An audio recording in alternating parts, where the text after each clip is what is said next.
그들이 모세에게 가까이 나와 이르되 우리가 이곳에 우리 가축을 위하여 우리를 짓고 우리 어린아이들을 위하여 성읍을 건축하고 이 땅에 원주민이 있으므로 우리 어린아이들을 그 견고한 성읍에 거주하게 한 후에 우리는 무장하고 이스라엘 자손을 그곳으로 인도하기까지 그들의 앞에서 가고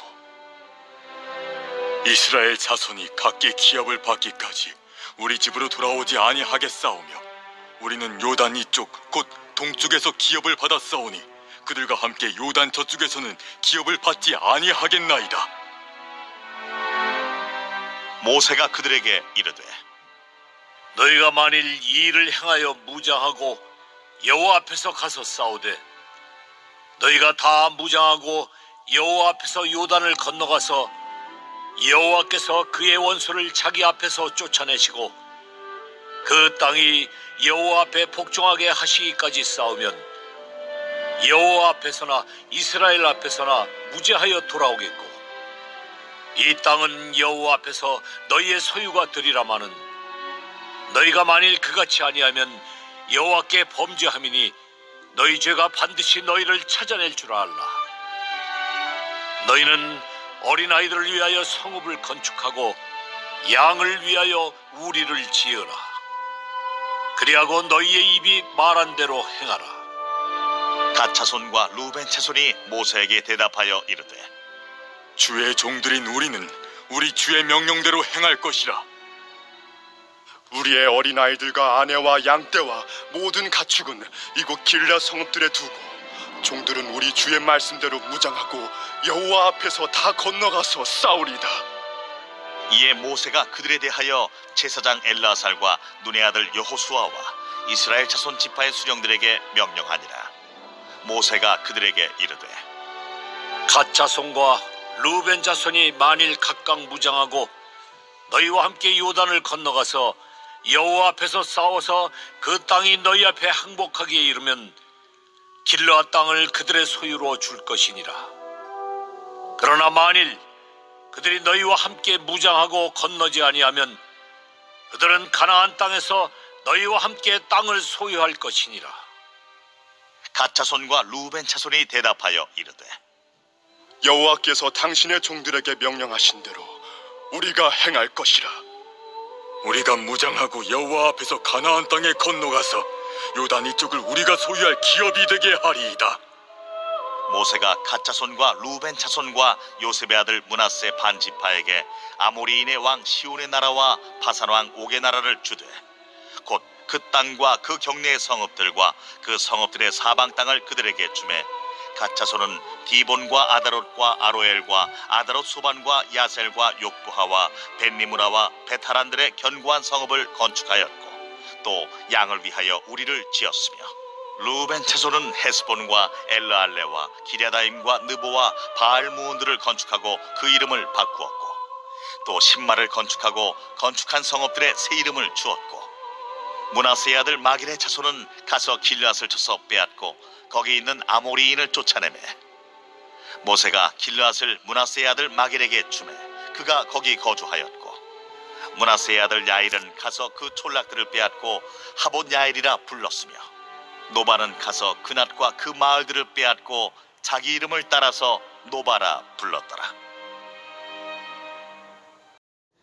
요단강을 건너지 않고 요단강 동편에 있는 땅을 달라고 요구했던 이 르우벤 지파와 갓 지파는 모세로부터 책망을 받게 되었습니다.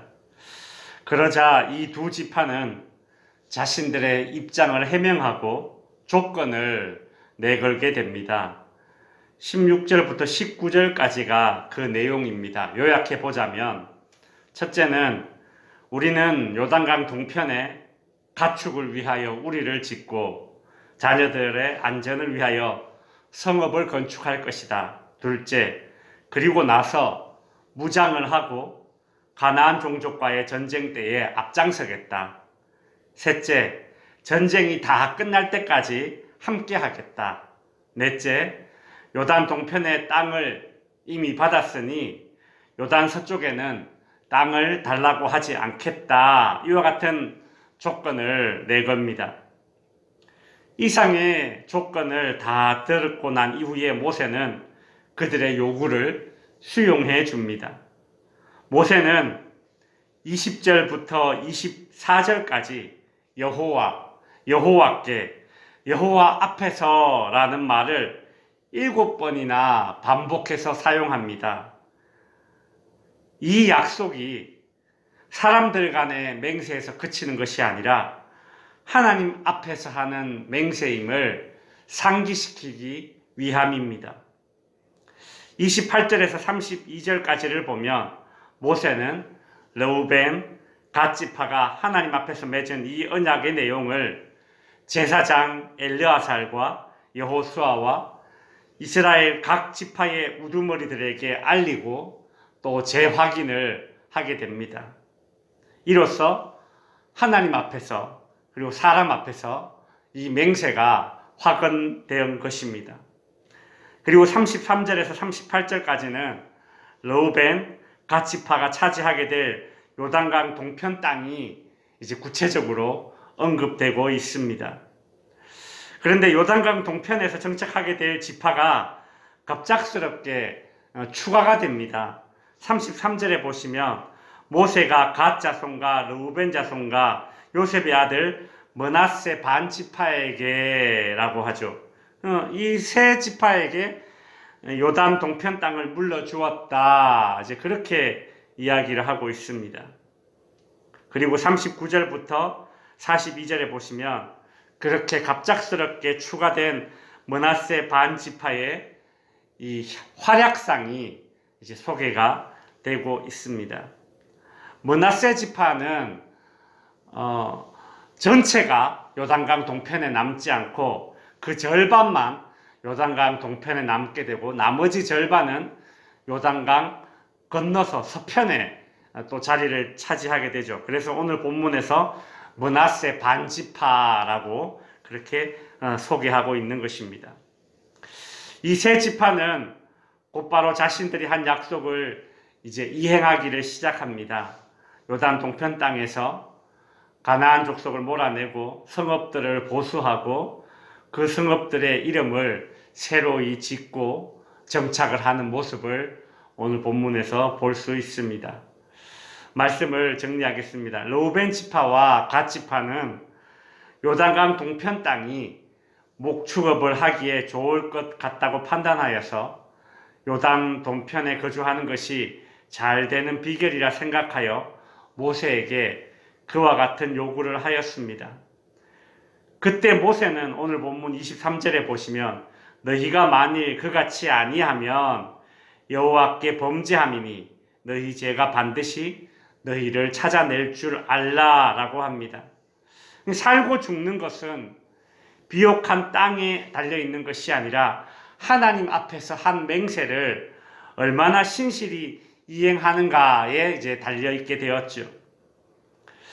하나님 앞에서 한 맹세를 르우벤 지파와 갓 지파는 신실하게 행할 때에 그들은 죽지 않고 살게 될 것이다. 이제 그렇게 모세가 가르치고 있습니다.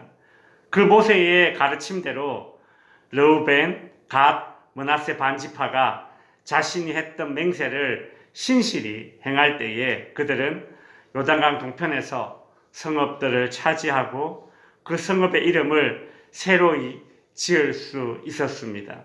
안정되고 정착할 수 있었다는 얘기입니다. 그렇습니다. 가나안 종족들과의 전쟁을 치르고 있는 이스라엘 백성들이 죽지 않고 사는 비결은 하나님과의 신실함을 유지하는 것에 달려 있습니다. 시편 4편 8절에서 다윗은 이런 고백을 하였죠. 내가 평안히 눕고 자기도 하리니 나를 안전히 살게 하시는 이는 오직 여호와시니이다. 르우벤 자손과 갓 자손이 아무리 가축들을 위하여 우리를 짓고 어린 아이들을 위하여 견고히 성읍을 건축하여도 결국 안전하게 살게 하시는 이는 하나님이셨습니다. 우리는 나의 안전을 위해 우리를 짓고 성읍을 짓는 일에 몰두할 것이 아니라 하나님과의 관계를 신실하게 맺는 일에 그 일에도 소홀하지 않는지 돌아보고 오늘도 기도의 자리에서 말씀을 통해서 하나님과의 관계를 신실하게 맺어가는 저와 여러분이 될 수 있기를 주님의 이름으로 축원드립니다.